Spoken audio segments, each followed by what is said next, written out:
কোন এক কারণে রাসূলের সাথে রাত কাটিয়েছি। আল্লাহ রাসূল সাল্লাল্লাহু আলাইহি ওয়াসাল্লামের একজন সাহাবী সহিহ মুসলিমে এসেছে, সাহাবীর নাম হচ্ছে রাবিআ। উনি বলেন কুনতু আবিতু ইনদা রাসূলিল্লাহ, একবার আমি রাত্রিবেলা রাসূল সাল্লাল্লাহু আলাইহি ওয়াসাল্লামের সাথে ছিলাম। কোন এক কারণে রাসূলের সাথে রাত কাটিয়েছি। আল্লাহ রাসূল সাল্লাল্লাহু আলাইহি ওয়াসাল্লামের একজন সাহাবী সহিহ মুসলিমে এসেছে, সাহাবীর নাম হচ্ছে রাবিআ। উনি বলেন কুনতু আবিতু ইনদা রাসূলিল্লাহ, একবার আমি রাত্রিবেলা রাসূল সাল্লাল্লাহু আলাইহি ওয়াসাল্লামের সাথে ছিলাম। তো রাসূল সাল্লাল্লাহু আলাইহি ওয়াসাল্লাম যেহেতু তাহাজ্জুদের সালাত পড়েন, তো তিনি বলেন আমি মাঝরাতে উঠে একটা গামলা দিয়ে অজুর পানি নিয়ে আসছি বিশ্বনবীর জন্য, এনে দিলাম। বিশ্বনবী এত খুশি হলেন, আমাকে বললেন সাল, হে কাব তোমার কি লাগবে চাও। উনি বললেন আসআলুকা মুরাফাকাতাকা ফিল জান্নাহ। উনি বললেন ইয়া রাসূলুল্লাহ, আপনি যদি কিছু চাইতেই বলেন তাহলে আমি জান্নাতে আপনার সাথে থাকতে চাই।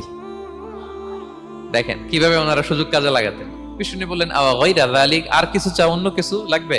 বলতেছে না, উরিদু যাক, শুধু এইটাই চাই। তখন বিষ্ণু সাল্লাল্লাহু আলাইহি ওয়াসাল্লাম বললেন আইন্নি আলা নাফসিকা বিকাসরাত